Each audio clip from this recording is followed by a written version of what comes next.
Welcome back to my YouTube channel.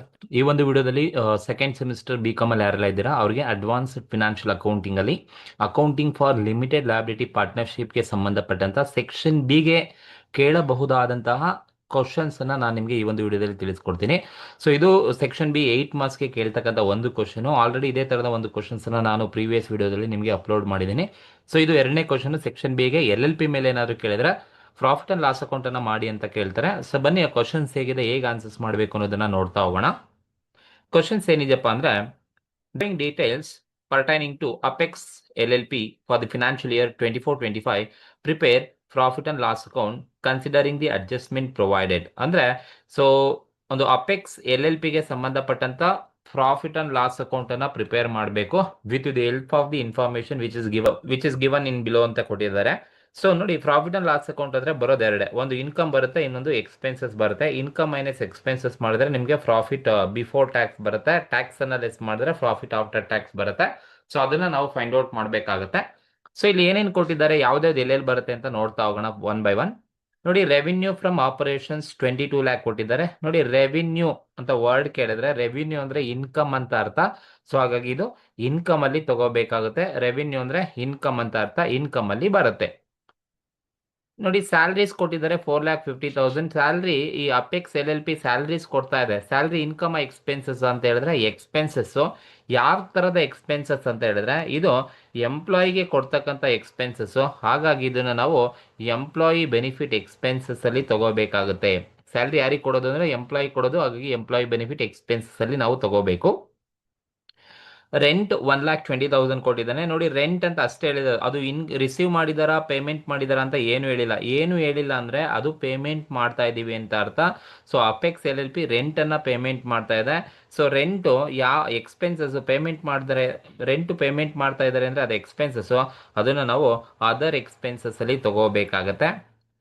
Depreciation ಕೊಟ್ಟಿದ್ದಾರೆ 1,00,000 rupees. ಅದು ಅದೇ ಮೈನ್ ಹೆಡ್ಡಿಂಗ್ ಇದೆ ಎಕ್ಸ್ಪೆನ್ಸಸ್ ಅಲ್ಲಿ, ಡಿಪ್ರಿಸಿಯೇಷನ್ ಅಂಡ್ ಅಮೋರ್ಟೈಸೇಷನ್ಸ್ ಅಂತ. ಹಾಗಾಗಿ ಅದನ್ನ ಡೈರೆಕ್ಟ್ ಆಗಿ ಎಕ್ಸ್ಪೆನ್ಸಸ್ ಅಲ್ಲಿ ತಗೋಬೇಕಾಗತ್ತೆ.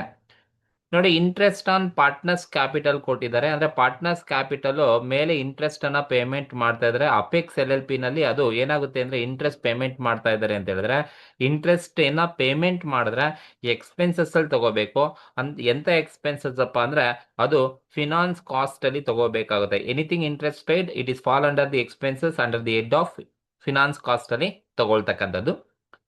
ಪಾರ್ಟ್ನರ್ ಸ್ಯಾಲರಿ ಕೊಟ್ಟಿದ್ದಾರೆ. ನೋಡಿ, ಪಾರ್ಟ್ನರ್ಸ್ಗೆ ಸ್ಯಾಲರಿ ಕೊಡಿ, ಬೋನಸ್ ಕೊಡಿ, ಕಮಿಷನ್ ಕೊಡಿ, ಇದನ್ನ ನೀವೇನಂತ ತಗೋಬೇಕಪ್ಪ ಅಂತ ಹೇಳಿದ್ರೆ ಪಾರ್ಟ್ನರ್ಸ್ ರೆಮ್ಯುನರೇಷನ್ಸ್ ಅಂತ ಟ್ರೀಟ್ ಮಾಡ್ತೀವಿ.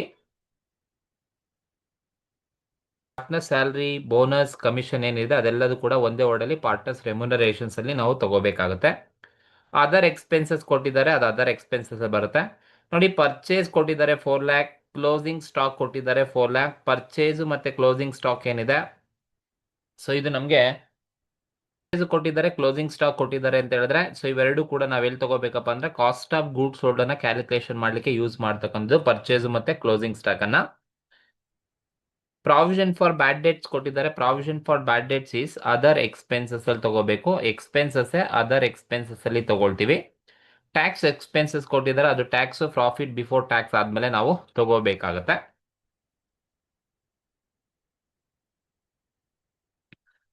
ಸೊ ಇದು ಒಂದು ಕ್ವಶನ್ಸ್ ಇರ್ತಕ್ಕಂಥದ್ದು. ಬನ್ನಿ ಈ ಒಂದು ಕ್ವಶನ್ಗೆ ಹೇಗೆ LLP ನ ಮಾಡ್ತೀರಪ್ಪ ಅಂತ ಹೇಳಿದ್ರೆ,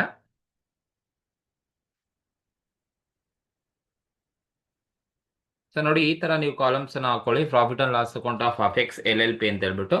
ಸೊ ನಾನು ಆಲ್ರೆಡಿ ಹೇಳಿರೋ ಪ್ರಕಾರ ನಿಮಗೆ ಪ್ರಾಫಿಟ್ ಅಂಡ್ ಲಾಸ್ ಅಕೌಂಟ್ ಮಾಡ್ತೀರಾ ಅಂತ ಹೇಳಿದ್ರೆ ಬರೀ ಇನ್ಕಮ್ ಮತ್ತೆ ಎಕ್ಸ್ಪೆನ್ಸಸ್ ಬರಬೇಕು. ಫಸ್ಟ್ ನೀವೇನ್ ತಗೋಬೇಕಪ್ಪ ಅಂದ್ರೆ ಇನ್ಕಮ್ಸ್ ಅನ್ನ ತಗೋಬೇಕು. ಸೊ ಇನ್ಕಮ್ ಅಲ್ಲಿ ಎರಡು ತರದ ಇನ್ಕಮ್ ಬರುತ್ತೆ ಅಂತ ಆಲ್ರೆಡಿ ಹೇಳಿದೆ. ಒಂದು ರೆವಿನ್ಯೂ, ರೆವಿನ್ಯೂ ಫ್ರಮ್ ಆಪರೇಷನ್. ಒಂದು revenue from operation. Revenue from operations ಅಂದ್ರೆ ಸೇಲ್ಸ್ ಅಂತ ಅರ್ಥ. ಕ್ವಶನ್ ಅಲ್ಲಿ ಸೇಲ್ಸ್ ಅಂತ ಕೊಟ್ಟಿರ್ತಾರೆ ಅಥವಾ ರೆವಿನ್ಯೂ ಫ್ರಮ್ ಆಪರೇಷನ್ಸ್ ಅಂತಾನೆ ಕೊಟ್ಟಿರ್ತಾರೆ. ಸೊ ಇಲ್ಲಿ ರೆವಿನ್ಯೂ ಕೊಟ್ಟಿದ್ದಾರೆ. ಎಷ್ಟಪ್ಪ ಕೊಟ್ಟಿದ್ದಾರೆ ಅಂತ ಹೇಳಿದ್ರೆ 22 ಲ್ಯಾಕ್ ರುಪೀಸ್ ಕೊಟ್ಟಿದ್ದಾರೆ. 22 ಲ್ಯಾಕ್ ರುಪೀಸ್ ಏನ್ ಕೊಟ್ಟಿದ್ದಾರೆ, ಇದು ರೆವಿನ್ಯೂ ಫ್ರಮ್ ಆಪರೇಷನ್ ಅಂತ.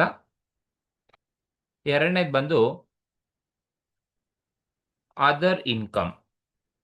ಇನ್ಕಮ್ ಅನ್ನ ತಗೋಬೇಕು. ಯಾವ್ದಾದ್ರು ಇನ್ಕಮ್ ಇದೆಯಾ ಅಂದ್ರೆ ರೆವಿನ್ಯೂ ಒಂದೇ ಇನ್ಕಮ್ ಇರೋದು, ಇನ್ನು ಇರೋದೆಲ್ಲದು ಕೂಡ ನಾವು ಐಡೆಂಟಿಫೈ ಮಾಡಿದ್ರೆ ಎಲ್ಲ ಎಕ್ಸ್ಪೆನ್ಸಸ್ ಇದೆ. ಅದರ್ ಇನ್ಕಮ್ ಯಾವುದು ಕೊಟ್ಟಿಲ್ಲ ನೋಡಿ. ಅದರ್ ಇನ್ಕಮ್ ಅಂದ್ರೆ so commission received, dividend received, royalty received, interest received ಅದನ್ನ ಕೊಡ್ತಾರೆ. ಸೊ ಇಲ್ಲಿ ಯಾವುದು ಕ್ವಶನ್ ಅಲ್ಲಿ ಕೊಟ್ಟಿಲ್ಲ, ಹಾಗಾಗಿ ಯಾವುದು ಇಲ್ಲ ಅಂತ ಅರ್ಥ. ಸೊ ಈಗ ನಾವು ಎರಡನ್ನೂ ಆ್ಯಡ್ ಮಾಡಿದ್ರೆ ಸೊ ನಮ್ಗೆ ಏನ್ ಬರುತ್ತೆ, 22 lakh rupees ಏನ್ ಬರುತ್ತೆ.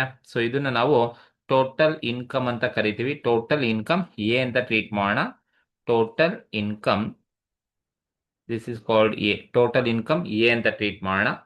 ಸೊ ಎಲ್ಲ ಇನ್ಕಮ್ ಅನ್ನ ತಗೊಂಡಾದ್ಮೇಲೆ ನೆಕ್ಸ್ಟ್ ನೀವೇನ್ ಮಾಡ್ಬೇಕಪ್ಪ ಅಂದ್ರೆ ಎಕ್ಸ್ಪೆನ್ಸಸ್ ಅನ್ನ ತಗೋಬೇಕು. ನೋಡಿ ಎಕ್ಸ್ಪೆನ್ಸಸ್ ಅಲ್ಲಿ ನಾನು ಹೇಳಿರೋ ಹೆಡ್ಡಿಂಗ್ಸ್ ನಿಮಗೆ ಗೊತ್ತಿರಬೇಕು. ಮೊದಲನೇದು ಏನಪ್ಪಾ ಅಂತ ಹೇಳಿದ್ರೆ cost of goods sold. Cost of goods sold first ನೀವು ಇದನ್ನೇ ತಗೋಬೇಕು. Cost of goods sold first question ಅಲ್ಲಿ ಎಲ್ಲಾದ್ರೂ ಕಾಸ್ಟ್ ಆಫ್ ಗೂಡ್ಸ್ ಸೋಲ್ಡ್ ಅಂತ ಕೊಟ್ಟಿದಾರ ಅಂದ್ರೆ ಕೊಟ್ಟಿಲ್ಲ. But cost of goods sold ನ ನೀವು ಕ್ಯಾಲ್ಕುಲೇಷನ್ಸ್ ಅನ್ನ ಮಾಡ್ಕೋಬಹುದು. ನೋಡಿ ಕಾಸ್ಟ್ ಆಫ್ ಗೂಡ್ಸ್ ಸೋಲ್ಡ್ ನ ಹೇಗೆ ನೀವು ಕ್ಯಾಲ್ಕುಲೇಷನ್ಸ್ ಅನ್ನ ಮಾಡ್ಕೊಳ್ತೀರಪ್ಪ ಅಂದ್ರೆ ಸೊ ಇಲ್ಲಿ ನಿಮಗೆ ತೋರಿಸಿರ್ತೀನಿ. ಗೂಡ್ಸ್ ಸೋಲ್ಡ್ ಕೊಟ್ಟಿಲ್ಲ ಅಂದ್ರೆ ನಿಮಗೆ ಗೊತ್ತಿರಬೇಕು ಕಾಸ್ಟ್ ಆಫ್ ಗೂಡ್ಸ್ ಸೋಲ್ಡ್ ನ ಹೇಗೆ ಕ್ಯಾಲ್ಕುಲೇಟ್ ಮಾಡ್ತೀರಪ್ಪ ಅಂದ್ರೆ ಫಸ್ಟ್ ಏನೇನ್ ತಗೋಬೇಕು COGS ಅಲ್ಲಿ ಅಂದ್ರೆ ಕ್ವಶನ್ ಅಲ್ಲಿ ಓಪನಿಂಗ್ ಸ್ಟಾಕ್ ಕೊಟ್ಟಿದ್ದಾರೆ ನೋಡಿ.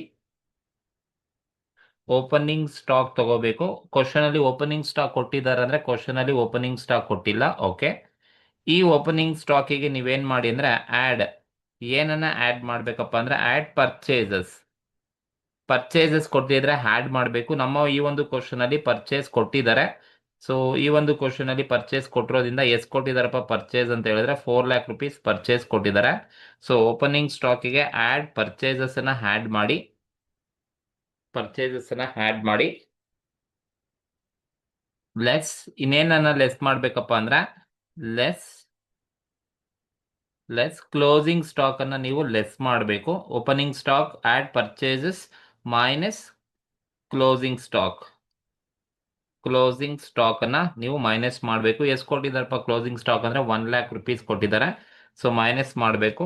1 lakh rupees ಕ್ಲೋಸಿಂಗ್ ಸ್ಟಾಕ್ ಕೊಟ್ಟಿದ್ದಾರೆ. ಸರಿನಾ? ಕ್ವಶನ್ ಅಲ್ಲಿ ಓಪನಿಂಗ್ ಸ್ಟಾಕ್ ಕೊಟ್ಟಿಲ್ಲ, ಕೊಟ್ಟಿದ್ರೆ ನೀವು ತಗೋಬೇಕಿತ್ತು. ಸೊ COGS ಡೈರೆಕ್ಟ್ ಆಗಿ ಕೊಟ್ಟಿಲ್ಲ ಅಂದ್ರೆ ಇದೇ ತರನೇ ನೀವು ಮಾಡ್ಕೊಳ್ಳಿ. ಓಪನಿಂಗ್ ಸ್ಟಾಕ್ ಕೊಟ್ಟಿರ್ತಾರೆ, ಅದಕ್ಕೆ add purchases minus closing stock ಇಷ್ಟು ಅಡ್ಜಸ್ಟ್ ಮಾಡಿದ್ರೆ ನಮಗೆ ಕಾಸ್ಟ್ ಆಫ್ ಗೂಡ್ಸ್ ಸೋಲ್ಡ್ ಎಷ್ಟು ಬರುತ್ತಪ್ಪ ಅಂದ್ರೆ 3 lakh rupees ನಮಗೆ ಕಾಸ್ಟ್ ಆಫ್ ಗೂಡ್ಸ್ ಸೋಲ್ಡ್ ನಮಗೆ ಸಿಗುತ್ತೆ. ಸೊ ಇದು ಕಾಸ್ಟ್ ಆಫ್ ಗೂಡ್ಸ್ ಸೋಲ್ಡ್ ಅನ್ನ ನೀವು ಹೀಗೆ ಕ್ಯಾಲ್ಕುಲೇಷನ್ಸ್ ಅನ್ನ ಮಾಡ್ಕೋಬೇಕಾಗತ್ತೆ. ಸೊ ಒಂದು. ಸೊ ಎರಡನೇದು ಬಂದು ನಿಮಗೆ ಎಂಪ್ಲಾಯಿ ಬೆನಿಫಿಟ್ ಎಕ್ಸ್ಪೆನ್ಸಸ್ ಕೊಟ್ಟಿದ್ದಾರೆ. ಎಂಪ್ಲಾಯಿ ಬೆನಿಫಿಟ್ ಎಕ್ಸ್ಪೆನ್ಸಸ್ ಯಾವ್ದಪ್ಪ ಎಂಪ್ಲಾಯಿ ಬೆನಿಫಿಟ್ ಎಕ್ಸ್ಪೆನ್ಸ್ ಅಂದ್ರೆ ಕ್ವಶನ್ ಅಲ್ಲಿ ಕೊಟ್ಟಿರೋದು ಸ್ಯಾಲರಿ. ಸ್ಯಾಲರೀಸ್ ನ ಕೊಡ್ತಾ ಇದ್ದೀನಿ ಅಂತ ಹೇಳ್ತಾ ಇದ್ರೆ ಈ ಸ್ಯಾಲರಿ ಯಾರಿಗೆ ಕೊಡೋದಪ್ಪ ಅಂದ್ರೆ ಎಂಪ್ಲಾಯ್ಗೆ ಕೊಡ್ತಕ್ಕಂಥದ್ದು. ಸೊ ಎಕ್ಸ್ಪೆನ್ಸಸ್ ಎಂತ ಎಕ್ಸ್ಪೆನ್ಸ್ ಅಂದ್ರೆ ಎಂಪ್ಲಾಯಿ ಬೆನಿಫಿಟ್ ಎಕ್ಸ್ಪೆನ್ಸ್ ಆಗುತ್ತೆ. 4,50,000 ಡೈರೆಕ್ಟ್ ಆಗಿ ಎಂಪ್ಲಾಯಿ ಬೆನಿಫಿಟ್ ಎಕ್ಸ್ಪೆನ್ಸಸ್ ಅಲ್ಲಿ ತಗೊಳ್ಳಿ. ಇದು ಎರಡನೇದು. ಸೊ ಮೂರನೇದು ಬಂದು depreciation and amortisation. Depreciation and amortisation ಅಂತ ಕರಿತಾ ಹೋಗ್ತೀವಿ. ಕ್ವಶನ್ ಅಲ್ಲಿ ಅವರೇ ಡಿಪ್ರಿಸಿಯೇಷನ್ ಅಂಡ್ ಅಮಾರ್ಟೈಸೇಷನ್ ಡೈರೆಕ್ಟ್ ಆಗಿ ಕೊಟ್ಟಿರೋದ್ರಿಂದ 1 lakh rupees ಡೈರೆಕ್ಟ್ ಆಗಿ ತಗೊಳ್ಳಿ. ಸೊ ಇಲ್ಲಿ ಡಿಪ್ರಿಸಿಯೇಷನ್ ಅವರೇ ಕ್ವಶನ್ ಅಲ್ಲಿ ಡೈರೆಕ್ಟ್ ಆಗಿ ಕೊಟ್ಟಿದ್ದಾರೆ, ಅದೇ ಮೈನ್ ಹೆಡ್ಡಿಂಗು. ಹಾಗಾಗಿ ನಾನು ಡೈರೆಕ್ಟ್ ಆಗಿ ಡಿಪ್ರಿಸಿಯೇಷನ್ ಅಂಡ್ ಅಮಾರ್ಟೈಸೇಷನ್ಸ್ ಅದೇ ಹೆಡ್ಡಿಂಗ್ ಅನ್ನ ತಗೊಂಡಿರ್ತಕ್ಕಂಥದ್ದು. ನಾಲ್ಕನೇದು ಬಂದು finance cost. Finance finance cost finance cost ಅಲ್ಲಿ ಬರೋದೊಂದೇ ಇಂಟ್ರೆಸ್ಟ್. ಇಂಟ್ರೆಸ್ಟ್ ಅನ್ನ ಪೇಮೆಂಟ್ ಮಾಡಿದ್ರೆ ಬರ್ತಕ್ಕಂಥದ್ದು ಫಿನಾನ್ಸ್ ಕಾಸ್ಟ್. ಇಲ್ಲಿ ಕ್ವಶನ್ ಅಲ್ಲಿ ಹೇಳಿದರೆ ಇಂಟ್ರೆಸ್ಟ್ ಆನ್ ಪಾರ್ಟ್ನರ್ಸ್ ಕ್ಯಾಪಿಟಲ್ ಮೇಲೆ ಇಂಟ್ರೆಸ್ಟ್ ಅನ್ನ ಪೇಮೆಂಟ್ ಮಾಡ್ತಾ ಇದ್ದೀನಿ ಅಂತ ಹೇಳಿದಾನೆ. ಇಂಟ್ರೆಸ್ಟ್ ಅನ್ನ ಪೇಮೆಂಟ್ ಮಾಡಿದ್ರೆ ಎಕ್ಸ್ಪೆನ್ಸಸ್ ಅದು ಬಿಸ್ನೆಸ್ಗೆ. ಫಿನಾನ್ಸ್ ಕಾಸ್ಟ್ ಅಲ್ಲಿ ತಗೋಬೇಕು. 50,000 ಕೊಟ್ಟಿದ್ದಾರೆ. ಸೊ ನೀವು ಫಿನಾನ್ಸ್ ಕಾಸ್ಟ್ ಅಲ್ಲೇ ತಗೋಬೇಕಾಗುತ್ತೆ. 50,000 ಫಿನಾನ್ಸ್ ಕಾಸ್ಟ್ ಅಲ್ಲಿ ತಗೋಬೇಕು. ಇನ್ನ ಐದನೇ ಎಕ್ಸ್ಪೆನ್ಸಸ್ ಏನ್ ಬರುತ್ತಪ್ಪ ಅಂದ್ರೆ ಅದರ್ ಎಕ್ಸ್ಪೆನ್ಸಸ್.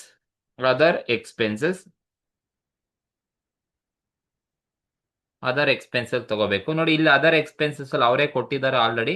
ಅದರ್ ಎಕ್ಸ್ಪೆನ್ಸಸ್ ಅಂತ ಹೇಳ್ಬಿಟ್ಟು 2,30,000 ಕೊಟ್ಟಿದ್ದಾರೆ. ಸೊ ಹಾಗಾಗಿ ನಾವು ಅದರ್ ಎಕ್ಸ್ಪೆನ್ಸಸ್ ಅಲ್ಲಿ 2,30,000 ಇದನ್ನು ತಗೋಬೇಕು. ಜೊತೆಗೆ ಇದರಲ್ಲಿ ಅದರ್ ಎಕ್ಸ್ಪೆನ್ಸಸ್ ಅಲ್ಲಿ ಇನ್ನೇನಿದೆಯಪ್ಪ ಅಂದ್ರೆ ರೆಂಟ್ ಕೊಟ್ಟಿದ್ದಾರೆ. ರೆಂಟ್ ಕೂಡ ಬರ್ತಕ್ಕಂಥದ್ದು ಅದರ್ ಎಕ್ಸ್ಪೆನ್ಸಸ್ ಅಲ್ಲೇ ಬರೋದು. ರೆಂಟ್ ಕೂಡ ಅದರ್ ಎಕ್ಸ್ಪೆನ್ಸಸ್ ಅಲ್ಲೇ ಬರುತ್ತೆ. ಕ್ವಶನ್ ಅಲ್ಲಿ ರೆಂಟ್ ಕೂಡ ಕೊಟ್ಟಿದ್ದಾರೆ. ಎಷ್ಟಪ್ಪ ರೆಂಟ್ ಕೊಟ್ಟಿದ್ದಾರೆ ಅಂತ ಹೇಳಿದ್ರೆ ಅದು ಕೂಡ ಅದರ್ ಎಕ್ಸ್ಪೆನ್ಸಸ್ ಅಲ್ಲೇ ಬರುತ್ತೆ. ಸೊ 1,20,000 ಅದರ್ ಎಕ್ಸ್ಪೆನ್ಸ್ ಅಲ್ಲೇ ತಗೊಳ್ಳಿ. ಇನ್ನೊಂದು ಕ್ವಶನ್ ಅಲ್ಲೇ ಹೇಳಿದ್ದಾರೆ ಪ್ರಾವಿಷನ್ ಫಾರ್ ಬ್ಯಾಡ್ ಡೆಟ್ಸ್ ಇದೆ ಅಂತ ಹೇಳಿದ್ದಾರೆ. So provision for bad debts 130,000 ಇದೆ ಅಂತ ಕ್ವಶನ್ ಅಲ್ಲಿ ಹೇಳಿದ್ದಾರೆ. ಸೊ ಇದು ಕೂಡ ಅದರ್ ಎಕ್ಸ್ಪೆನ್ಸಸ್ ಅಲ್ಲೇ ಬರ್ತಕ್ಕಂಥದ್ದು. ಸೊ ನಾನೇನ್ ಮಾಡ್ಬೇಕು ಅಂದ್ರೆ ಅದರ್ ಎಕ್ಸ್ಪೆನ್ಸಸ್ ಅಲ್ಲಿ provision for bad debts bad debts ಎಷ್ಟಪ್ಪ ಅಂದ್ರೆ 30,000 ಕೊಟ್ಟಿದ್ದಾರೆ, 30,000. ಸೊ ಈಗ ನಾವು ಈ ಮೂರು ಅಮೌಂಟ್ ಅನ್ನ ಟೋಟಲ್ ಮಾಡ್ಕೋಬೇಕು. ಟೋಟಲ್ ಮಾಡಿದ್ರೆ ನಮಗೆ ಟೋಟಲ್ ಅದರ್ ಎಕ್ಸ್ಪೆನ್ಸ್ ಎಷ್ಟು ಬರುತ್ತಪ್ಪ ಅಂತ ಹೇಳಿದ್ರೆ 2,30,000 ಪ್ಲಸ್ 1,20,000 ಅಂತ ಹೇಳಿದ್ರೆ 3,50,000 ಪ್ಲಸ್ 30 3,80,000 ನನಗೆ ಅದರ್ ಎಕ್ಸ್ಪೆನ್ಸಸ್ ಸಿಗುತ್ತೆ. So 3,80,000 is other expenses.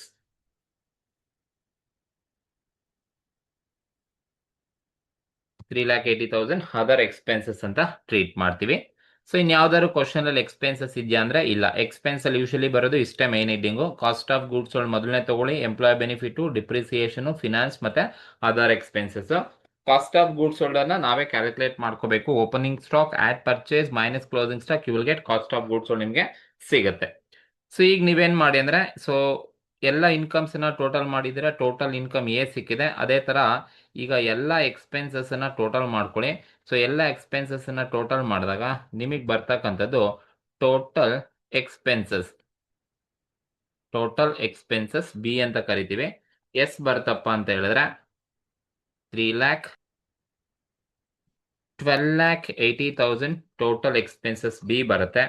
ಈಗ ಟೋಟಲ್ ಇನ್ಕಮ್ ಇದೆ, ಟೋಟಲ್ ಬಿ ಎಕ್ಸ್ಪೆನ್ಸಸ್ ಇದೆ. ಇನ್ಕಮ್ ಮೈನಸ್ ಎಕ್ಸ್ಪೆನ್ಸಸ್ ಅನ್ನ ಮಾಡಬೇಕು. ಇನ್ಕಮ್ ಮೈನಸ್ ಎಕ್ಸ್ಪೆನ್ಸಸ್ ಅನ್ನ ಮಾಡಿದ್ರೆ ನಿಮಗೆ ಬರ್ತಕ್ಕಂಥದ್ದೇ profit before partners remuneration and tax ಅಂತ ಕರಿತೀವಿ. ಸೊ ಇದನ್ನ ನಾವು ಎ ಮೈನಸ್ ಬಿ ಮಾಡ್ಕೊಳ್ಳಿ. ಸೊ ಈಗ ಟೋಟಲ್ ಇನ್ಕಮ್ ಎ ಇದೆ, ಟೋಟಲ್ ಎಕ್ಸ್ಪೆನ್ಸಸ್ ಬಿ ಇದೆ. ಲೆಸ್ ಮಾಡಿದ್ರೆ ಎ ಮೈನಸ್ ಬಿ ಮಾಡಿದ್ರೆ ನಮಗೆ ಬರ್ತಕ್ಕಂಥದ್ದನ್ನ ನಾವು profit before partners remuneration and tax ಅಂತ ಕರಿತೀವಿ. ಸೊ ಈಗ ನೀವೇನ್ ಮಾಡಿ ಅಂದ್ರೆ 22 lakh rupees ಅಲ್ಲಿ ಮೈನಸ್ 12,80,000 ನೀವು ಲೆಸ್ ಮಾಡಿದ್ರೆ ನಿಮಗೆ profit before remuneration and tax ಎಷ್ಟು ಬರುತ್ತಪ್ಪ ಅಂತ ಹೇಳಿದ್ರೆ 9,20,000 ನಿಮಗೆ profit before remuneration and tax ಸಿಗುತ್ತೆ. ಸೊ ಈ ಪ್ರಾಫಿಟ್ ಬಿಫೋರ್ ರೆಮ್ಯುನರೇಷನ್ ಟ್ಯಾಕ್ಸ್ ಅಲ್ಲಿ ನೀವೇನ್ ಮಾಡಿ ಅಂದ್ರೆ ಲೆಸ್ ಪಾರ್ಟ್ನರ್ಸ್ ರೆಮ್ಯುನರೇಷನ್ ಅಂದ್ರೆ ಪಾರ್ಟ್ನರ್ಸ್ ಸ್ಯಾಲರಿ ಆಗಿರ್ಬೋದು ಅಥವಾ ಬೋನಸ್.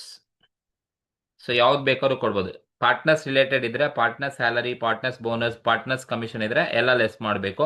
ಕ್ವಶನ್ ಅಲ್ಲಿ ಪಾರ್ಟ್ನರ್ಸ್ ಸ್ಯಾಲರಿ ಕೊಟ್ಟಿದ್ದಾರೆ 2 lakh ಅಥವಾ ಪಾರ್ಟ್ನರ್ಸ್ ರೆಮ್ಯುನರೇಷನ್ ಅಂತಾನೆ ಡೈರೆಕ್ಟ್ ಆಗಿ ಹೇಳ್ಬೋದು. ಬಟ್ ಇಲ್ಲಿ ಸ್ಯಾಲರಿ ಅಂತ ಹೇಳಿದ್ದಾರೆ. ಸೊ ಇಲ್ಲಿ ಪಾರ್ಟ್ನರ್ ಸ್ಯಾಲರಿ 2 lakh rupees ಕೊಟ್ಟಿದ್ದಾರೆ. ಸೊ ಲೆಸ್ ಮಾಡಬೇಕು.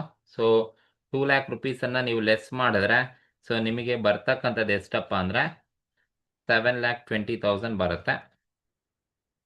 7,20,000 ಏನ್ ಬರುತ್ತೆ. ಸೊ ಇದನ್ನ ನಾವು ಪ್ರಾಫಿಟ್ ಬಿಫೋರ್ ಟ್ಯಾಕ್ಸ್ ಅಂತ ಕರಿತೀವಿ. ಸೊ ಈ ಪ್ರಾಫಿಟ್ ಬಿಫೋರ್ ಟ್ಯಾಕ್ಸ್ ಅಲ್ಲಿ ಏನ್ ಮಾಡಿ ಅಂದ್ರೆ ಲೆಸ್ ಟ್ಯಾಕ್ಸ್ ಎಕ್ಸ್ಪೆನ್ಸಸ್. ಕ್ವಶನ್ ಅಲ್ಲಿ ಅವ್ರು ಹೇಳಿದ್ದಾರೆ ಎಷ್ಟು ಟ್ಯಾಕ್ಸ್ ಇದೆ ಅಂತ 2,50,000 ಟ್ಯಾಕ್ಸ್ ಇದೆ ಅಂತ ಹೇಳಿದ್ದಾರೆ. ಸೊ 2,50,000 ಟ್ಯಾಕ್ಸ್ ಅನ್ನ ನೀವು ಲೆಸ್ ಮಾಡಬೇಕು. ಸೊ ಈಗ 7,20,000 ನಲ್ಲಿ 2,50,000 ಟ್ಯಾಕ್ಸ್ ಎಕ್ಸ್ಪೆನ್ಸಸ್ ಅನ್ನ ನೀವು ಲೆಸ್ ಮಾಡಿದ್ರೆ ಸೊ ನಿಮ್ಗೆ ಎಷ್ಟು ಬರುತ್ತಪ್ಪ ಅಂತ ಹೇಳಿದ್ರೆ ಇನ್ನ 4,70,000 ನಿಮ್ಗೆ ಸಿಗುತ್ತೆ. ಸೊ ಇದನ್ನ ನಾವೇನಂತ ಕರಿತೀವಿ ಅಂದ್ರೆ ಪ್ರಾಫಿಟ್ ಆಫ್ಟರ್ ಟ್ಯಾಕ್ಸ್ ಅಂತ ಕರಿತೀವಿ. ಸೊ ಈ ತರ ನೀವು ಪ್ರಾಫಿಟ್ ಅಂಡ್ ಲಾಸ್ ಅಕೌಂಟ್ ಅನ್ನ ಮಾಡಬೇಕಾಗತ್ತೆ. ಸೊ ಇದು ಫಾರ್ಮ್ಯಾಟ್ ಪ್ರಕಾರ ಹೀಗೆ ನೀವು ಆನ್ಸರ್ಸ್ ಅನ್ನ ಮಾಡಬೇಕು. ಇದು ಒಂದು ಕ್ವಶನ್ ಸೆಕ್ಷನ್ ಬಿ ಗೆ ಕೇಳ್ತಕ್ಕಂಥ ಒಂದು ಕ್ವಶನ್ಸ್. ಓಕೆ. ಸೊ ಈ ಒಂದು ವಿಡಿಯೋದಲ್ಲಿ ಏನಾದ್ರು ಡೌಟ್ಸ್ ಇದ್ರೆ ಕಮೆಂಟ್ ಮೂಲಕ ತಿಳಿಸಿ. Okay, thank you.